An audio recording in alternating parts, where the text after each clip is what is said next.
Shalom kasih Kristus, senang kita dapat bertemu pada hari ini. Semua itu karena kemurahan Tuhan. Kiranya damai dan sukacita Bapa Surgawi melimpahi kita semua. Mari tetap melekat dalam Tuhan melalui renungan hari ini, agar firman yang disampaikan dapat menjadikan rohani kita semakin teguh dalam Tuhan. Kita berdoa, Bapa, karena kemurahan-Mu kami kembali dapat mendengarkan firman-Mu lewat renungan hari ini. Roh Kudus, urapi hamba-Mu dan anak-anak-Mu yang mendengarkan firman ini. Biarlah firman disingkapkan melalui pembacaan atau renungan hari ini, Tuhan. Tuhan, pimpin kami juga untuk diberikan kemampuan, kekuatan untuk kami menjalankan kebenaran firman-Mu, sehingga kami semakin teguh dan kuat di dalam pengiringan kami kepadamu, Tuhan. Ini doa kami dalam nama Tuhan Yesus kami berdoa. Amin. Melekat dalam Tuhan bertema ketekunan. Dalam Ibrani 10 ayat 36 demikian firman Tuhan, sebab kamu memerlukan ketekunan, supaya sesudah kamu melakukan kehendak Allah, kamu memperoleh apa yang dijanjikan itu. Setiap kita pernah mengalami tekanan masalah dalam hidupnya. Misalnya tekanan masalah dalam keuangan, masalah pekerjaan, masalah kesehatan yang menahun tidak segera sembuh, atau masalah ditinggalkan orang yang terkasih.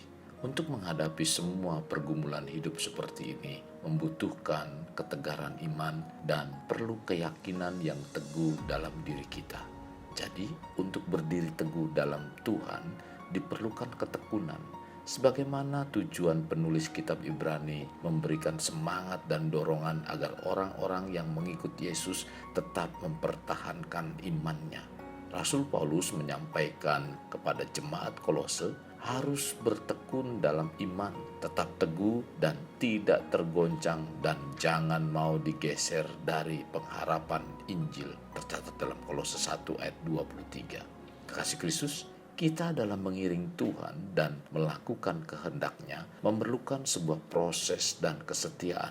Proses dari kesetiaan iman kita akan menghasilkan pembenaran, dan itu semua dari ketekunan, di mana ketekunan menimbulkan tahan uji, dan tahan uji menimbulkan pengharapan, tercatat dalam Roma 5 ayat 4. Orang yang tetap bertekun dalam iman dan berusaha melakukan firman Tuhan di masa sulit, ia akan diberikan kemampuan untuk menjalankan hidup. Ketika kita mau tekun melakukan kehendak Allah, maka buah ketekunan akan kita nikmati pembenaran dari Allah. Tuhan dalam memproses kesetiaan kita padanya biasanya diperhadapkan dengan keberhasilan. Dari keberhasilan yang Tuhan percayakan, apakah kita masih tekun mencari Tuhan, yaitu sungguh-sungguh setiap hari menyediakan waktu untuk berjumpa dengan Tuhan dalam jam doa, dalam saat teduh, sama seperti waktu belum mengalami keberhasilan? Kekasih Kristus, Alkitab memberikan contoh orang yang telah berhasil meninggalkan Tuhan. Dalam 2 Tawari pasal 12 ayat 1. Rehabeam beserta seluruh Israel meninggalkan hukum Tuhan ketika kerajaannya menjadi kokoh dan kekuasaannya menjadi teguh. Dalam 2 Tawari 12 ayat 1 sampai dengan 16 ini menceritakan bagaimana Raja Rehabeam, anak dari Salomo yang menjadi raja atas Yehuda, pada saat kuasaan dan kerajaannya menjadi kokoh dan teguh, justru meninggalkan hukum Tuhan.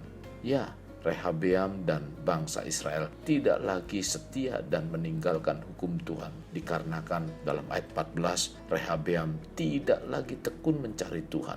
Kekasih Kristus, kisah Rehabeam biarlah menjadi sebuah peringatan dalam kehidupan kita sebagai anak-anak Tuhan. Betapa pentingnya bagi kita untuk tekun mencari Tuhan. Mari kita tetap melekat dalam Tuhan dengan bertekun berdoa, membaca firman-Nya setiap waktu, dan bersekutu dengan saudara seiman, agar kita tidak terseret godaan dunia dengan segala hal yang ditawarkannya. Karena melalui ini semua iblis berusaha untuk menggoda dan menarik banyak anak-anak Tuhan menjauh dari Tuhan.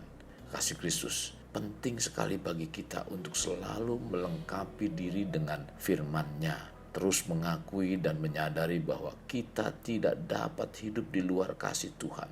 Teruslah kita mengandalkan Tuhan dan mintalah agar Roh Kudus menuntun, mengingatkan, dan mengarahkan kita untuk tetap dalam kebenaran firman-Nya. Di sini dibutuhkan keseriusan kita dalam mempercayai Allah yang tidak kelihatan, mempercayai Allah yang tidak tampak. Kita harus setia, bertekun terus mencari wajah Tuhan sampai kita menemukannya. Mengapa kita membutuhkan ketekunan dalam perjalanan pengiringan kita mengikut Tuhan? Karena dalam menjalani kehidupan ada banyak kebutuhan yang kita bawa dalam doa pada Tuhan. Dan doa tersebut ada juga yang belum dipenuhi oleh Tuhan.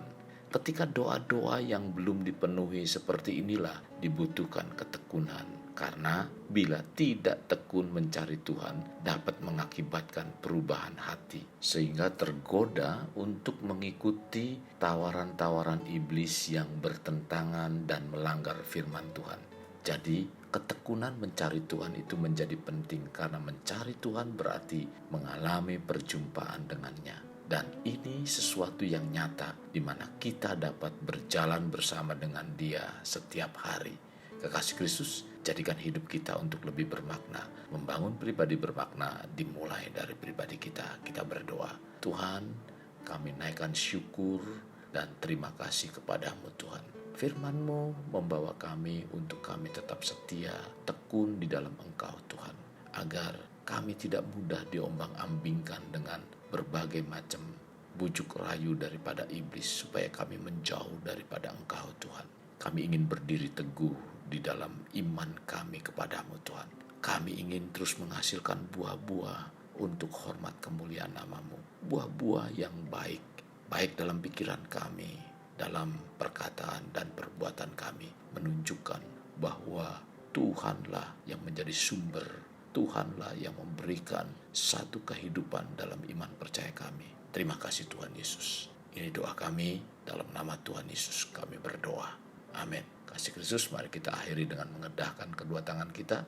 Terimalah anugerah berkat dari Allah Bapa, kasih sayang daripada Yesus Kristus, dan persekutuan dengan Roh Kudus yang mencurahkan berkat secara rohani, berkat secara jasmani, dan berkat secara ekonomi. Di mana berkat Abraham, berkat Ishak, berkat Yakub dicurahkan dan dilimpahkan dari saat sekarang sampai Maranatha tiba. Dalam nama Tuhan Yesus. Amin. Sampai jumpa di renungan berikutnya. Tuhan Yesus memberkati. Jangan lupa like, share, dan subscribe.